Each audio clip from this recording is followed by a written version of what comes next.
Hi everyone. तर आज आपण बनवणार आहोत विदर्भात घरोघरी बनवला जाणारा अगदी आवडीचा पदार्थ, जो म्हणजे आहे डाळभाजी.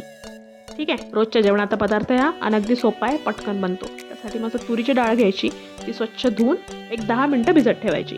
त्यानंतर एक मीडियम आकाराचा कांदा घेऊन तो छान चिरून घ्यायचा आणि एक छोटा टमाटा घेऊन तोही छान मस्त बारीक चिरून घ्यायचा.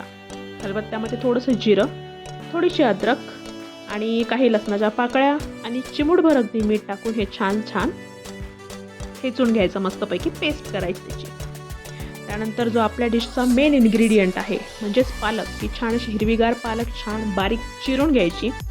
त्यानंतर गॅसवर कुकर ठेवायचा आणि त्यामध्ये तेल टाकून ते छान तापत ठेवायचं. एकदा तेल तापलं की त्यामध्ये मोहरी तडतडली की त्यामध्ये थोडं जिरं आणि हे दोन्हीही छान तडतडले की त्यानंतर जी आपण अद्रक लसणाची पेस्ट ठेचून घेतलेली आहे ती टाकायची आणि परतवून घ्यायची. ब्राऊन नाही करायची, जस्ट एक कच्चापणा निघून गेला पाहिजे तसा.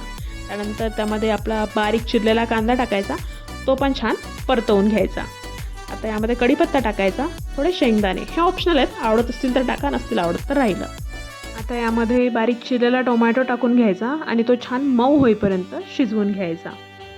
त्यानंतर यामध्ये थोडा हिंग, आवडीनुसार तिखट, एक अर्धा चमचा हळद आणि 1.5 चमचा धने पावडर टाकून हे सुके मसाले चांगले परतवून घ्यायचे.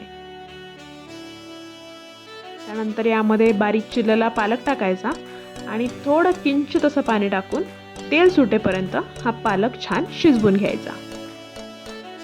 त्यानंतर यामध्ये धुवून भिजत ठेवलेली तुरीची डाळ टाकायची, चवीनुसार मीठ टाकून घ्यायचं आणि अगदी थोडं पाणी टाकून ही डाळ छान परतवून घ्यायची.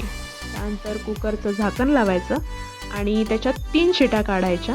3 शिट्यांमध्ये डाळ छान शिजते, गाळ होत नाही आणि भाकरीबरोबर, भाताबरोबर, पोळीबरोबर, कशाही बरोबर तुम्ही ही डाळभाजी खाऊ शकता. नक्की करून बघा आणि मला कमेंट करून कळवा तुम्हाला कसा वाटला विदर्भाचा हा खास पदार्थ.